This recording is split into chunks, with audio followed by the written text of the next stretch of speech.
Welcome to episode 59 of Yalla Habibi. Welcome to Yalla Habibi, episode 59. Please remember to like, subscribe, share, and rate us on Spotify. Oh my goodness. That sounded so robotic. Just before I hit record, Scott was like, don't forget to promote the podcast.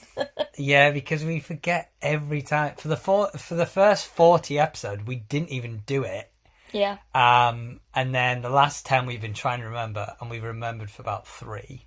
Yeah. So I've got it in my notes now, highlighted in blue, remembered to promote at the start and the end. So there's Why a little blue? bit of promotion. Well, usually I highlight it in yellow. Why yellow? I don't know. I've always done it. I've just always done it for work. When I'm got notes on a document, I always tend to go for yellow. And I like to have the dark theme on pretty much everything. Mm-hmm. It's like if there's a dark theme for a document, or I tend to always lean towards that. But it catches you out because if you're on the dark theme, it's really weird. On Word, the text is black, but it's actually white. It's weird. What do you mean? So if you have it on the dark theme on Word or a PowerPoint, when you make the text colour black, it disappears. But if you make it white, it appears, because it's a dark theme. Black on black's dark, right? Yeah, but you've got a white document in front of you. No, I know this document is right. white, but I'm just saying for the dark, you have to make, but it's a really strange thing. You have to make it white, but from a visual point of view, it still kind of looks black. It's weird. Yeah. Because there are 2 tones of black in the... Anyway, let's move on. Anyway, it's a strange complication. Yeah. That's not what we're here to talk about today. But I do think it's interesting about, what highlighter colours we choose, because I would argue that yellow is the default to highlight something. I think that most people would automatically think highlight yellow. Yeah, that is the most... When you think of a highlight, you'd probably think yellow first, right? Yeah. That tends to be the first one you buy, and then if you get a pack, you get a pink, a blue, and a green. Yeah, orange sometimes. Orange sometimes. I feel like pink is always there. Yeah, pink's usually there. Pink. I don't know what I'd choose. I kind of mix it up. I like to have a variety of... I like to highlight different things. If it's like a quote, I'd like it in one colour. I'm thinking back to my uni days. I'd highlight a quote in one colour. I'd highlight, an explanation in a different... something that, like a definition, maybe, in a different colour. If it's a new word. So that, I think, is a much more logical approach to do it. Mm-hmm. But I've learned for me, if I have lots of different colours, everything starts moving. I can't concentrate. Yeah. So logically, I totally agree with that. But I've just learned for me, if I have 4 different highlights in one document, I just can't concentrate on the document. My eyes are just flicking to all the different colours. So I've learned I just need to have one of the same colour of things that I highlight. Yeah, because me, I'm if I'm thinking, what was that quote? Well, all my quotes are in this colour, so I only need to look for that particular colour. Yeah, logically that makes a lot of sense. Yeah. But then I have a non-logical way where at work, it's more of a vibe, whatever colour pen I'm feeling that day. I'll write down, if I'm in a meeting, I'm like, right, this meeting, I'm feeling orange, so I'll write in orange. And then later in the day, I remember, okay, that meeting, I felt orange, it's orange. It was something from that meeting that I need to remember. So then I go and look at my orange writing in my notebook. Yeah, it's a strange thing how Whimsical. You can operate in life on vibes. What the hell is that? What is a vibe? Yeah, why did that meeting feel orange? Yeah, why did a meeting feel orange? Why do I just feel the urge to put these clothes on today? Why do I just... it's weird. I make a lot of decisions off a feeling. Yeah. And it's not always an obvious feeling, I'm angry, so I'm not going to make that decision. That's obvious. Sometimes I can't describe it. It's not upset, it's not happy, it's not excited. It's just an urge. There's just a slight urge and a slight preference. But it's I can feel it. It's not I don't feel like it's a decision. I didn't plan it. I've got to that point and I've had this feeling in my chest and I've just gone, okay, I feel like it's that. That's what I'm going to wear today. Or that's what I'm going to eat today. I don't plan it. What is that? If you don't plan something, you just have a feeling in the moment, I'm going to do this. You know, you don't have to go left or right, so you can do either, but you just have a feeling, I'm going to go left. Maybe it's the people controlling us in the game. Well, just, you know, we're they've all pressed X up, down, Y square. It's scary because I think there is a reality where that could be true. Yeah. Yeah. There is. We're all characters in a GTA game. Yeah, well, I saw something recently, and I don't know if it's... I've not managed to get an actual news article on it yet, but the internet seems to be saying it's true. But there was this girl, I can't remember her exact name, it was something like Laura Beckett. Yeah, let's go with Laura Beckett. And she wrote on she got a red balloon, she tied to it, "Return to Laura Beckett," at this address. And then it landed 100 and something miles away.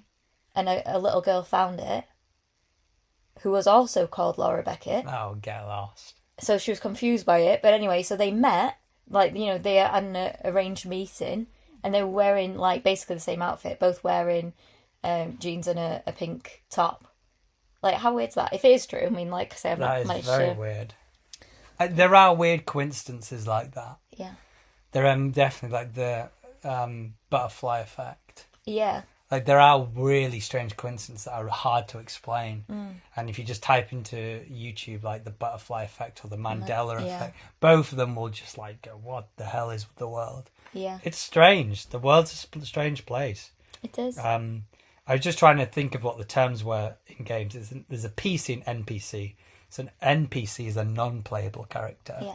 It's like the shopkeeper that just has one line. Yeah. So I hope I'm not an NPC. I'd rather be a PC. I'd rather be a player character. Well, or like that Ryan Reynolds film, Free Guy. You could be an NPC that gets consciousness and then no one's controlling you but you. Well, maybe that's why you're not playable. That would probably be the best. I haven't seen that film, but that would be probably the best. It's not a spoiler. How have you not seen that film? Wait, say the film again. Free Guy. Free Guy. Oh, no, sorry. He's brought something out recently called Fall Guy, right? Oh, that's Ryan Gosling. Oh, and he's the stunt man, right? Yes. I haven't seen that either. I've seen Free Guy. I've not seen the Fall one. That's also good. I've not seen the Fall one. Yeah, I'd like to see it. But there we go. But on to what we wanted to speak about. Well, yeah, we're talking... Yeah. You know, we're not exactly men versus women, but is that what we're talking about? So if you've... From the full transparency, I've just paused the recording because I couldn't articulate myself. But the astute listeners, Shelby, the grammar, I don't want to call you grammar police because it's very helpful, but that's usually the word. It's vocabulary if we're going to be picky. Oh, okay, well there we go. Well, that's why you do it. So we've got to find a name for you for that because you bring that to the podcast. I'm Susie Dent. Susie Dent. Do you know from 8 out of 10 cats does countdown? Mostly. Oh, and she knows all the words. Yeah, right. From now on, Susie Dent. when I need a vocab, sorry, I'm going to say Susie Dent. Okay, brilliant, Susie Dent. But the astute listeners will find that we alternate who leads the podcast. We wanted it to be a very equal podcast. There's a lot in our branding that we did with that as well. But so this is Shelby's podcast. Where Shelby's odd, I'm even. I am odd. You are odd. Well, we are both odd, to be honest. But it's funny because you're leading it and you went to start something and then you realised it was the wrong thing. And then you went to me and went, wait, what are we talking about? So basically the episodes that I lead, I ask Scott. Just because I format them. But we very much work together on it. But anyway. We do. Right, so what, am I talking Capaldi? We had just a little nod to Capaldi because I just think it's amazing. I know we're late to the party, but... still, we can send love to Capaldi, can't we? Yes, we love Lewis Capaldi. I think he's brilliant. I think everything about him is wonderful. Not only is he a ridiculously talented songwriter, performer, artist, but he's also hilarious and just seems so down to earth. And I think he's done so much for, like, highlighting, like, Tourette's. I think Tourette's is a really misunderstood condition. You know, I think there'd be that stereotype of someone who can't stop swearing or just says inappropriate things, like, you know, that I think most people that will be there understanding of Tourette's. Whereas I think that Capaldi's really highlighted how it affects people You know, I mean, it really put him out of performing for a good while, like, was it 2 years maybe? Yeah. Well over a year. I was really fortunate enough to have got to see him on his last tour just before he stopped. So I'm really, you know, I was really pleased that I got to go and see him. I went with my mum, and it was amazing, absolutely wonderful. And he needed that time off, and I think that's so important that he took it, because I think a lot of other artists in his position, you know, would probably just run themselves totally into the ground.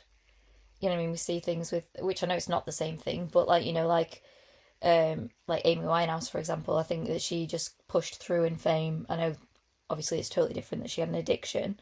But yeah, I think it's really great that he was like, do you know what? I'm a human. I'm going through something right now, and I need to take time away from me. And his fans really got behind him on it. And I think that's just testament to how beloved he is. And he did a surprise set at Glastonbury this year, which, you know, took everyone by surprise. And now he's back, which is great news. And I hope he's doing well. Yeah, it's amazing. I think it was a smart move just to do a one-off, and he nailed it. I mean, I've not watched the whole set, but I've watched a few of the songs, and he wasn't even ticking. Yeah. So it's interesting. Seems like he's done a lot of work. By the way, that doesn't mean it's gone. But yeah, he's obviously probably doing a lot of work in the background with specialists to learn behaviours to just bring it down a bit. It never goes, but, you know, just to manage it a bit more. And I guess his plan will just be to slowly creep up the amount of tours he does. Or he might just say, hey, I'm just going to do one concert a month from now on. I might not even get back to a weekly schedule. And that's also okay. I think, to be honest, because he's got such a stardom and he's an amazing songwriter, I think that could be quite unique. Like, you know, just you get those unique chances to see him. He's going to make a shit ton of money anyway. Yeah. Like, it would make him quite unique that you can only see him like 6 times a year or something. I think that'd make him a special artist. Yeah. Well, I mean, Adele does something similar, doesn't she? Where she'll release an album and then do nothing for 5 years. I'm sure she does plenty, but do you know what I mean? Like, in terms of she doesn't do shows, or then she did like a residency in Vegas, but then it's like, okay, now I'm not, now it's family time. Yeah, respect it. Yeah, totally. Respect it. So, yeah. And, so, Lewis Capaldi, we love you. Yeah, and there's a great Netflix documentary that came out a few years ago. If you want to get a bit more understanding on it. I think it was Disney Plus, was it? I'm sure it was. No, it was on Netflix. Was it? I'm sure it was, yeah. So put Lewis in Netflix, you'll find it, and it tells you a bit more about Tourette's as well. So yeah, really interesting and fantastic. So now onto the big segment. I can already tell we're going to go 30 minutes, my darling, but let's just roll with it. Yeah. Because we've been wanting to do this for a while, and that is...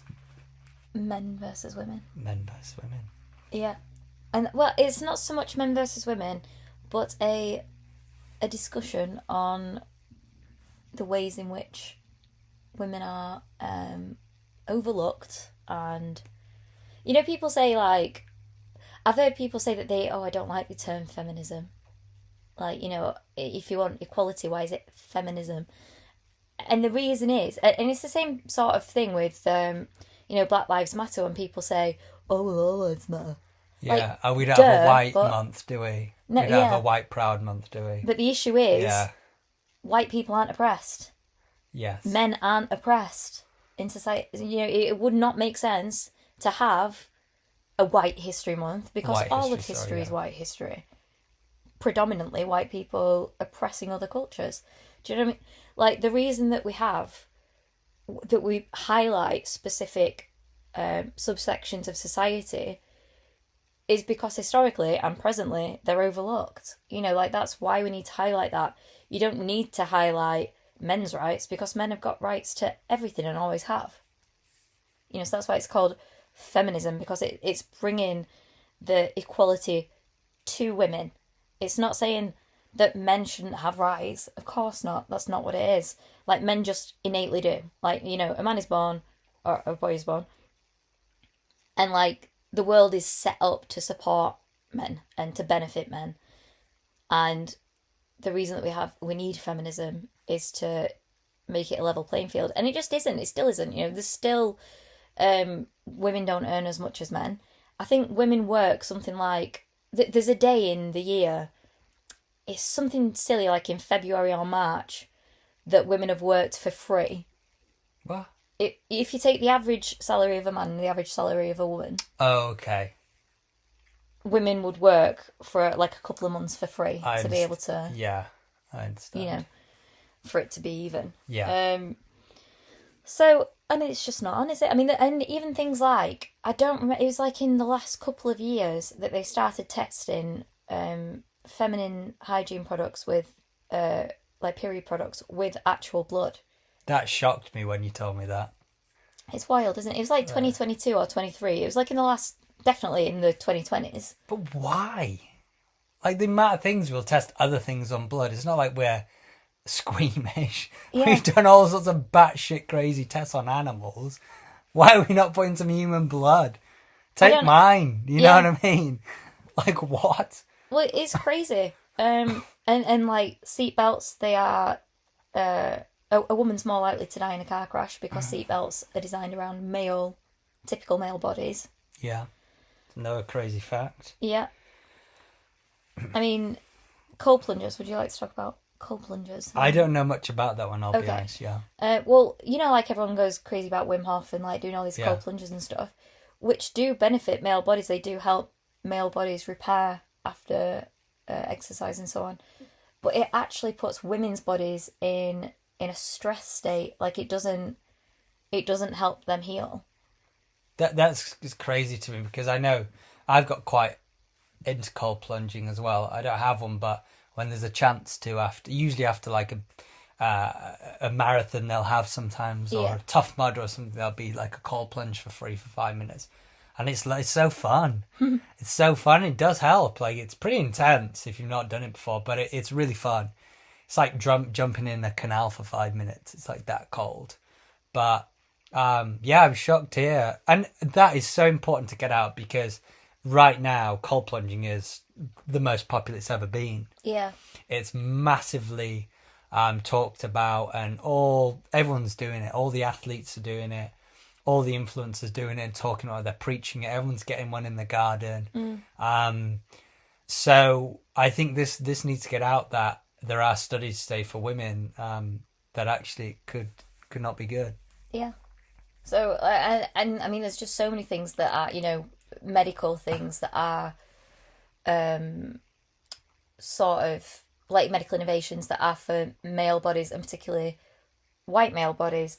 You know, like there have been countless cases of I can't think of a specific example, but there's certain treatments that a Caucasian body would respond well to that a black body wouldn't respond well to. You know, like certain medications or because of like different body composition. I'm not going to pretend that I know the medical, but like in certain episodes of Grey's Anatomy, yeah, for example, you know, treatment that they would have given would not help a black person, but it would help a white person, and they just overlooked that fact, or there are certain markers, like let's say they might this is not it, but like, you know, if black people naturally have a higher level of iron in their blood, for example, and so they wouldn't think that they were anemic when they were, for them. That's just like what, you know. Yeah, no, I know what you're getting at. That the last few years I've really started to question this in not just from a feminism point of view, but just, you know, when they come out with stats, go based on 1,000 people, based on 5,000 people, we see an average of this in the population. I really question these anymore because you never see what that data is. And I'm starting to learn through educating myself that a lot of the time these databases are not diverse. Yeah, so I just really question them. I think we've got to be careful with these stats. I mean, it's important to have these stats because, you know, for humans to progress in life, it's important to have an understanding of what's going on. But I don't know. I think I really do question the validity of the database, and I think you should too. And we're learning today, you know, the many things that. Yeah, I mean, there's just so many things. Like I'm I consider myself to be an intersectional feminist, and that is like, someone who looks at the rights of not only women, but if you look at how ethnic minorities are treated, particularly women as well, and like how it all ties together. And it's that bias, isn't it, against it, unless you are a white male, like then you're othered. Like white male is the default. Like we have designed this tablet for white men. And if you are not a white man, well, tough, because that's who we've tested this on and for. Historically it's been that, and then, very, very slowly it's changing. Yeah, only recently you could start to get plasters of different skin tones. Yeah. Like the default is for white skin, the plasters, like Band-Aids for our American listener, that, it's supposed to match skin tone, but it's for white skin tones, like it's a peachy, white skin colour. Yeah. And it's only recently that you could start to get different skin tones of plasters, which is wild. Like it's something wild that you don't even think. We have this because as we're a Caucasian couple, and I think you're not aware, are you? Unless you realise that something isn't there for you, you don't realise it. Like there'll be so many things that we don't even realise that we're benefiting from that others don't. Like it's. Yeah. I just think it's important that we're aware of that and we look out for that and try and notice it. Yeah, you have to be conscious of it, because that. Yeah, I know we're in a very privileged position. I'm in this conversation. I'm in a much more privileged position.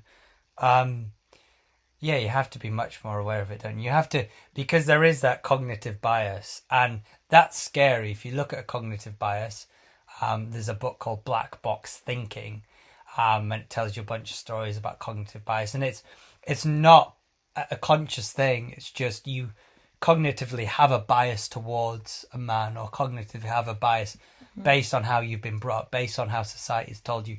So it's not that you're intentionally trying to dismiss another ethnicity, religion, gender, whatever. It's not because you're intentionally trying to hurt someone's feelings. It's because you're just so, I don't want to say corrupt, but you're just so, you know it in one certain way. You're used to it be done in a certain way that you just can't see the light of something else. Yeah. And it's called cognitive bias because it happens automatically. You're not conscious of it.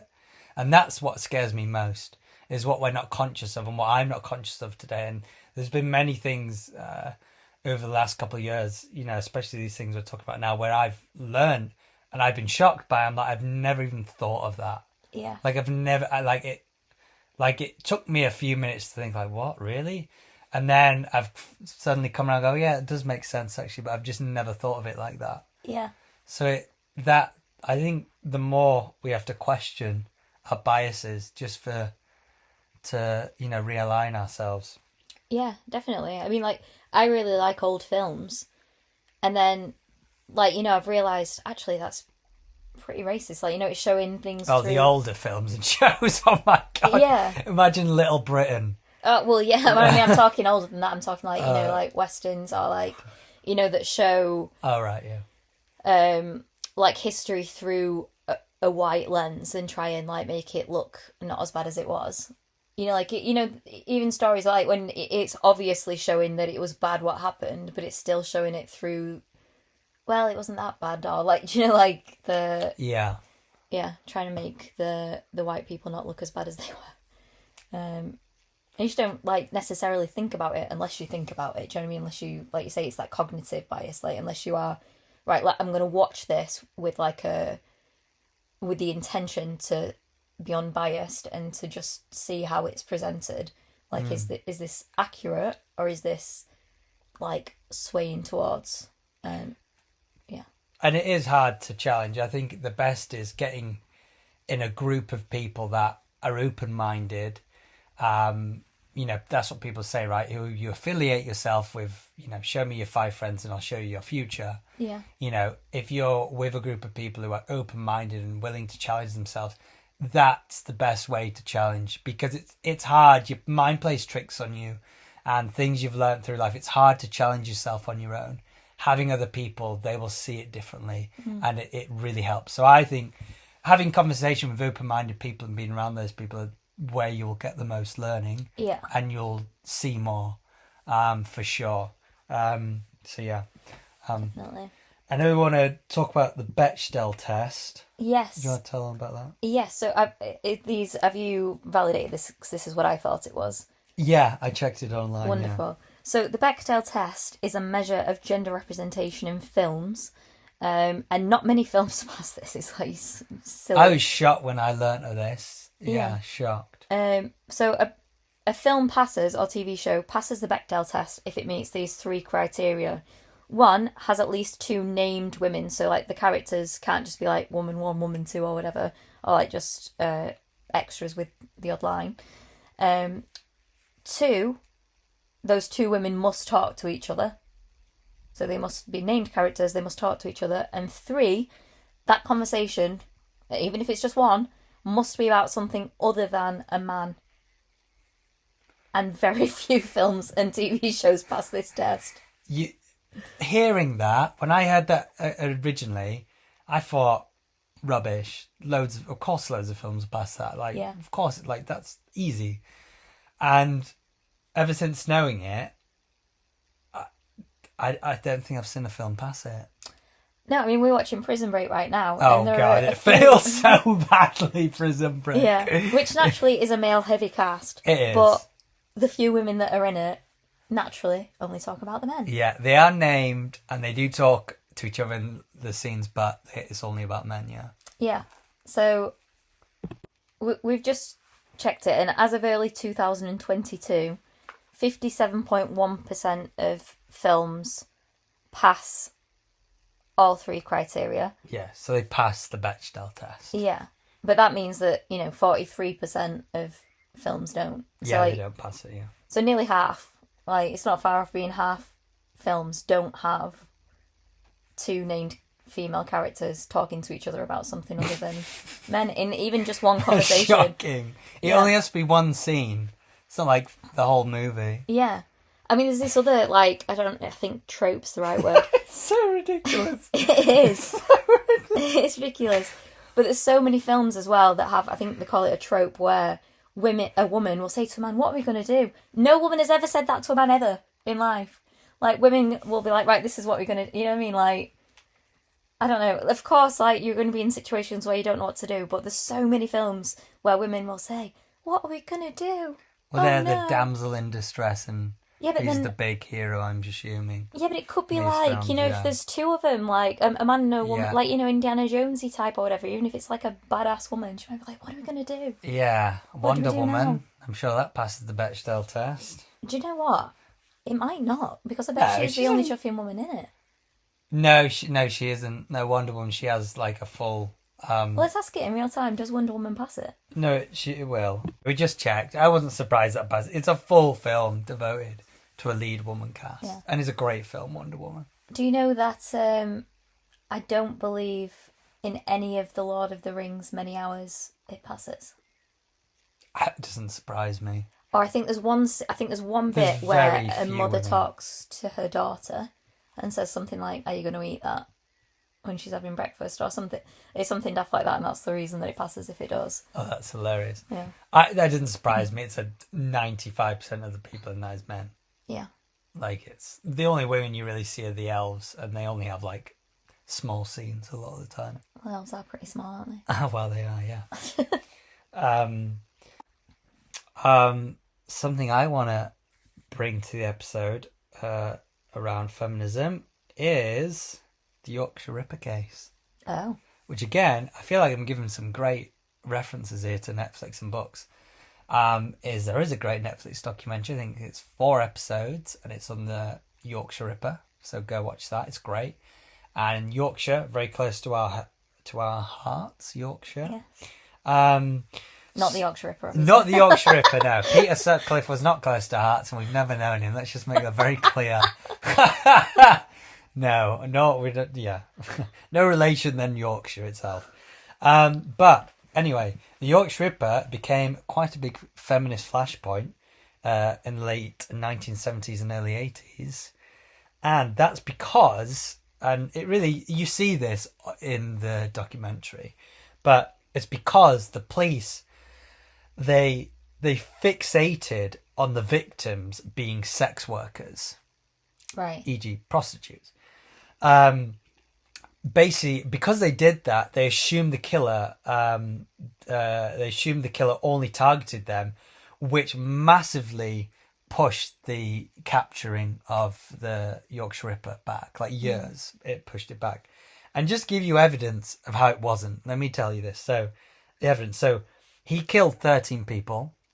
7 of them were not sex workers, so the majority. Yeah. 8 of them who managed to escape him, who he did try to kill. So an additional 8 were non-sex workers. Okay, so significant. I know there was a student there was a shopkeeper, some factory workers, a few different people, and one of them was a man. Who also survived an attack, called John Jordan. But anyone who was a non-sex worker, they dismissed them completely, and you see it in the documentary. So these people came to the police, especially John. It shows in the episode. They sketch out what he described, and it looks exactly like him. It's crazy. They didn't consider anything they said, and there was 9 people who survived the attack who could describe him, and they just dismissed it because they weren't sex workers. They just didn't even. So it's just insane because the staggering majority was none. So if that's not already an issue, what then happened was it led to us, keeping women indoors at night time. So you would have hated this. Oh my God. So that was a rule. Women were not allowed to go out. Men were, but women were not allowed to go out at night time. And oh my God, that just so clearly pinpoints it, doesn't it? Yeah, I was shocked. There's a man out there committing crime, so let's keep all the women in. Yeah. How about you let all the women out, and then any man breaking curfew's probably got something wrong. Exactly right. So they just placed the blame on them. But this became a big feminist issue, as you can see, misogyny and policing devaluing some lives more than others. But this outrage actually did this outrage did actually create a bit of a movement, which was called Reclaim the Night movement. And that's where they demanded safety and equal concern for all victims. So I believe they captured the night back. I can't remember how long they had that curfew, but they had it for a while. And it's crazy. He was, what's even crazier as well, just as this is an interesting side piece, he was interviewed 9 times. That's wild. 9 times. And what further questions could you have? I don't know.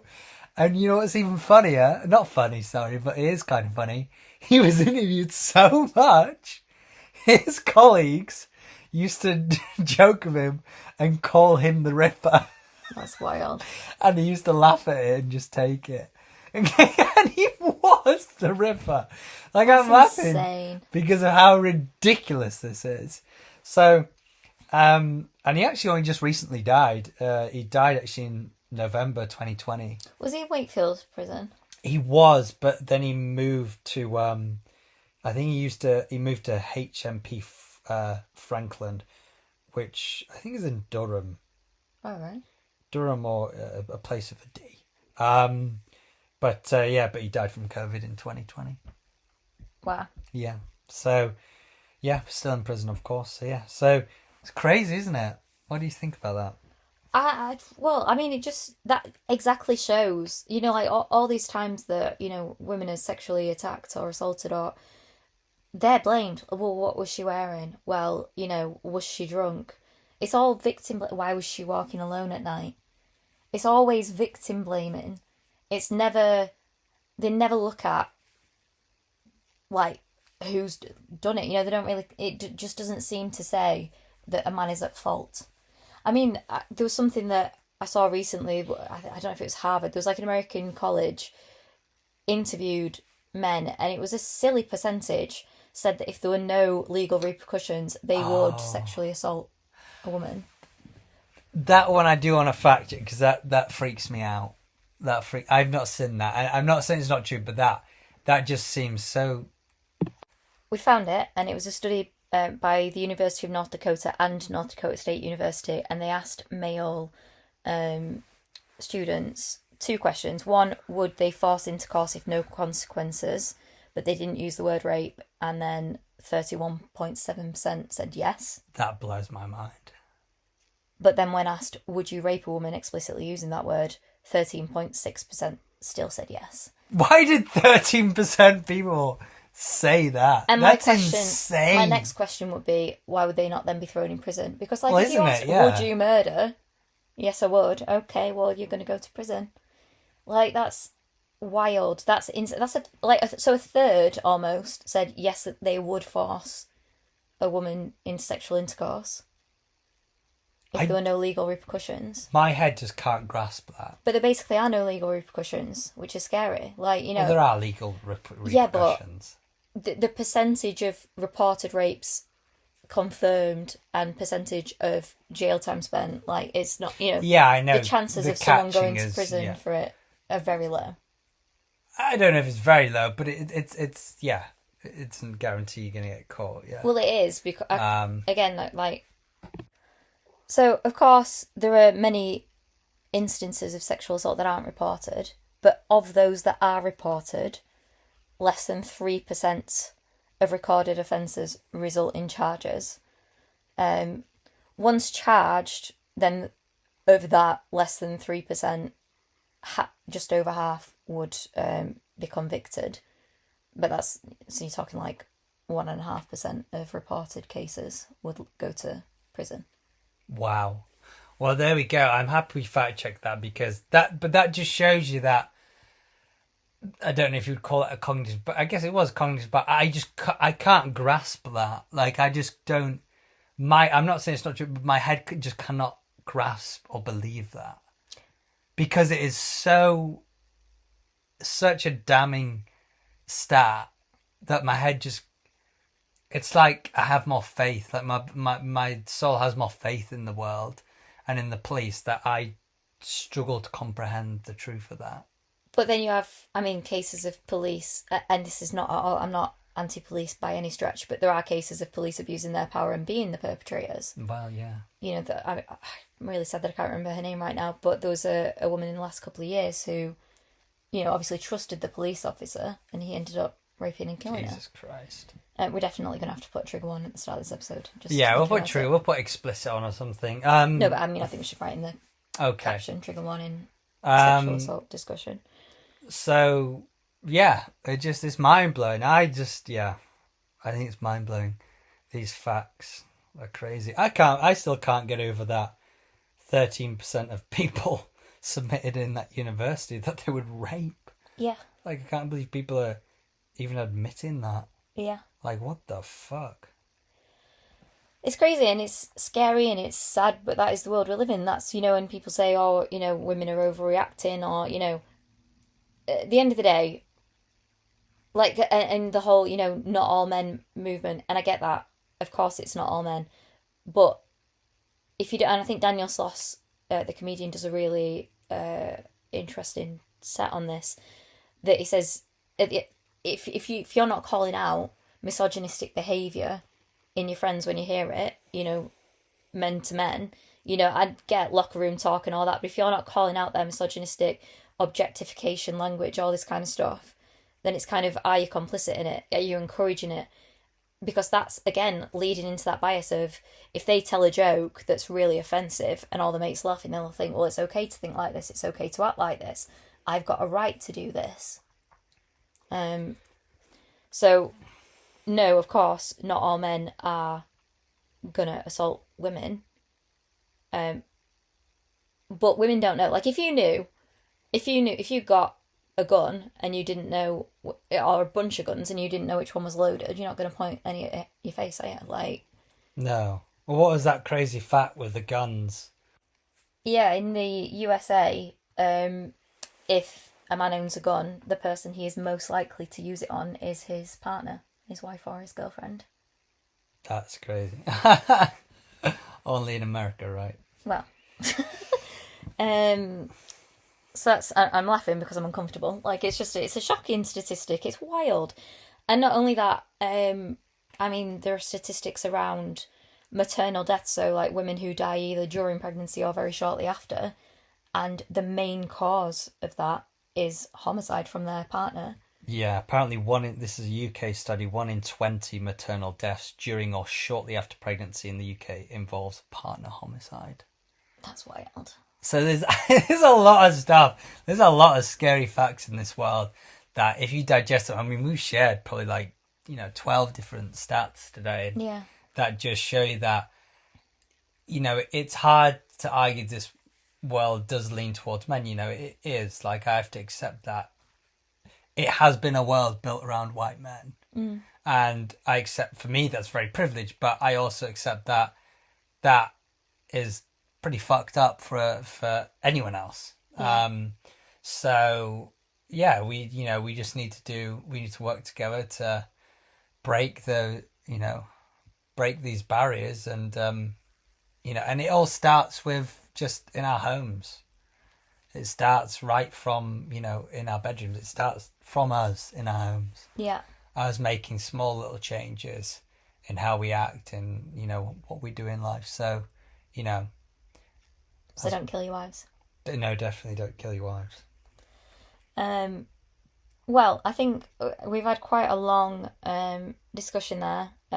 Serious topic. And I know, I just want to highlight again, we both laugh when we're uncomfortable, so we're not at all laughing at any of the serious things that we've discussed. It's just laughing at the ridiculousness of all of it.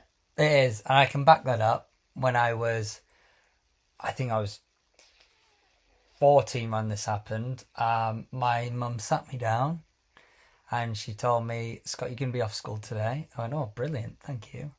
And then she said, your nan's died. Oh, baby. And instead of crying, I laughed in her face. Her mother's just died, and I laughed my ass off. It's a similar thing, isn't it? Laughing and crying. I mean, laughing my ass off. I'm not sadistic, but I just, that. It's just whenever there's an awkward moment, or there's a moment where someone said something, I just get a grin on my face, and people think, what a prick. And I'm just like, no, it's so awkward or so bad what's just happened. I don't know what to do with it than just grin and just go, oh my God, what's just happened? Yeah. That is so bad. And then, 20 minutes later, I'll be in tears. Yeah. But, yeah. No, I think I think a lot of people will resonate with that, and I do as well. Yeah. There we go. But on to Scott's WTF of the week. Every week the world gets a little weirder. Let's talk about the strangest thing that went down this week.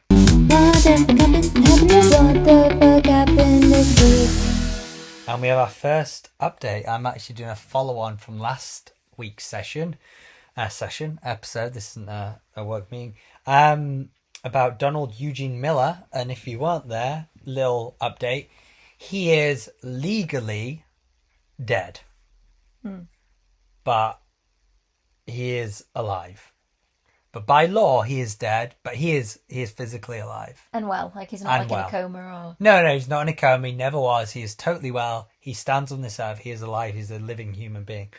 But what happened is, I'll just repeat it for any listeners that wasn't there last week, is he was declared legally dead in Ohio in 1994 after disappearing for over 8 years. And because under Ohio law, a person can be declared legally dead if they've been missing or not heard from within 5 years, at least 5 years, which obviously passed that. Yeah. And what was even more unlucky, he reappears in 2005, but a 2013 court ruled he must remain legally dead due to Ohio's additional law. There's a 3-year limit to reverse a death declaration. So he was away for the perfect amount of time to be pronounced dead and then declared dead for the rest of his life. If he just came back 1 year earlier, he would have been able to fix this. Wow. So he's declared it, and still, So the update is, I'll be honest, there's not a right lot of update. Because I've scoured online and there's not a lot on it. But what I can confirm is a couple things. Is, one, he is still legally dead. He has not been able to dispute it. So legally he is still now dead, but he is alive. So he hasn't been. He was struggling to get driving license, passports, everything, state IDs. He can't get any of it. However, he has managed to get a social security number. So that's good. Yeah. So apparently he can now work. Yeah, that's like for our British listeners, is a national insurance number, essentially, in the States. Yeah, so he has managed to get that. It's funny that they'll give him that so then he can work. So he has got that so he can work. I just think it's funny that they'll give him that and let him work, but they won't give him anything else. Yeah. Another two updates. Originally, the SSA, the Social Security Administration in US, was initially demanding the repayment of $30,000 from the family, because this was the death benefits for him, because he got $30,000 in benefits for his death. So they were for a while saying, you've got to pay us it back. Wow. So there was a while where they were like, what the fuck, man? I didn't know he was alive. But luckily they've actually, they've dropped the collection. So, because no doubt they've spent a lot of that already. So, yeah, they've dropped that. So that's another positive. But as of today, there is no record of successful appeal. And there's doesn't seem like any likelihood he's going to be able to overturn it. So he just remains in this limbo. That's so wild. And the fact that they were like, oh, you've got to pay it back. But you're still saying that he's dead, despite him being stood in front of you talking. Like, maybe I could get it if they somehow put it so that he was alive again. Like, not that he was ever dead. But do you know what I mean? Like, they would then be breaking the law. So I think everyone's stuck. It's stupid. Yeah, but they're saying you've got to pay back this money, but legally, no, they don't, because legally he's dead. Like, well, maybe that's what they thought in the court case. Yeah, like you can't have it both ways. You can't be like he's dead, but he's not, so give it back. Yeah, that's true. Like, you can't have it both ways. I'm sorry. That's totally true. Yeah, and I'm sure Judge Judy would agree. Yes. So it's a bizarre one, but I think that'll be all the updates because there didn't seem to be anything more on him. Well, maybe we try and get him on the podcast. Oh my god, that'd be insane, wouldn't it? How insane would that be? That would be really cool. Donald Eugene Miller. Okay, let me... Dead man on the podcast. Dead man on the podcast. Oh, I'm going to look. I'll look for that. Yeah, wonderful. Well, I guess it's now time for Shelby's Good Vibes Only. Let's take a break from the chaos. Here's something to make you smile this week. Shelby's Good Vibes Only. And now, Scott found this story for me, and I had actually seen it and forgot about this, but it is a very, very, very cute story. 2 cities in the Netherlands, Amsterdam and Amersfoort, are installing tiny staircases along their canals to help cats escape if they fall in. Over 500 of these life-saving mini staircases are expected to be installed by the end of the year. And it began after a party for the animals highlighted the number of cats drowning in the canal. Oh no, I didn't know that. That's really sad. They discovered €100,000 sitting unused in the city's biodiversity fund and proposed using it to help the little kitties. So there's going to be cute little steps for cute little cats so that they can get out of the canal. And I just love that. That is adorable. That's excellent news. That is adorable. I just want all animals to be safe and happy and well. And it makes me really sad that any cat has drowned in a canal. Yeah, I think we need to listen to this because the UK we have massive canals. Yeah. We have canals all over the UK. So I think we need to think about this. Yeah. We do. Unrelated, but there was a thing that I've seen on the Manchester Evening News that a woman was riding a bike, and because the man walking his dog didn't like how fast she was going, it's not funny. It's not funny. I don't know why I'm laughing. Don't worry, we've already given that disclaimer. pushed her in. It's not funny at all because she couldn't swim. She's alive. Oh my God. She's alive, but he left her, and her feet were stuck like in the bike, and she thought she was going to die, but then a passerby helped her out. I hate those clip-on bike pedals. They scare the hell out of me. I can never get used to them. Fucking hell. I know. Fucking, what a crazed man. I know, she caught it on a body cam as well, so hopefully he'll be... Oh, I hope he gets thrown in for like a year just to fucking fuck with him. But what a bastard, like, not only push her, but to then walk off. You know, like, to see that you've just shoved someone in the water. That's crazy. Like, zero disregard for the fact that she could have died. You have to be a bit tapped to do that. Yeah, but it looked like... I don't know, because they've blurred out the faces, but it looked like he was walking with his daughter. Like, she looked like a teenager, maybe. And the dog. Yeah. Jesus. It's bad. We could do a whole thing on Manchester canals. There's actually a lot of interesting stories around the Manchester canals. Yeah. We'll dive into another episode. There's a lot of spooky stories around Manchester canals and a lot of unresolved deaths. Oh. Yeah. And there's a lot of conspiracies of what it is. Manchester Mafia. Well, there's lots of conspiracies, but yeah. They call them, in America, 411 cases. Oh. Missing 411. It's when people get missing in very mysterious ways. It's usually cases in the mountains, like in national parks, but there's a guy who studies this, and he said Manchester Canal is very similar. He said there's just a lot of mystery around kills, that people die around the canal and they don't get found again. Interesting. It's mystery, but another time. Another time. And that's another adventure wrapped up. Not quite. Oh, because we need to promote. We do. Please subscribe. I mean, that was a cracking episode, so, like, if you liked it, share it, send it to your misogynistic friends. Yeah. Send it to Andrew Tate. Yeah. Send it to him. Send it to him. Please rate us. Only 5 stars. If you don't rate us, then don't rate us. Yeah. Yeah. And that is the quickest one, rating us. It literally takes, I would say, 5 to 4 seconds. You just have to press the rate button, and then it gives you the star, and you press the star. And 5 stars. Yeah, 5 stars. 5 stars. Only 5 stars. If you're not going to give us 5 stars, don't do it. You don't do it. We're a young podcast. And if you don't think that we're 5 stars, why are you listening? Yeah, why are you listening? Yeah. There's no 4.5. It's a 5 or a 5. I mean, I think we're at 10, but we can only go 5. Oh, yeah. But yeah. So please do. It really helps us. We're up and coming. Yeah. Yes. It really, really does help us. I would appreciate it.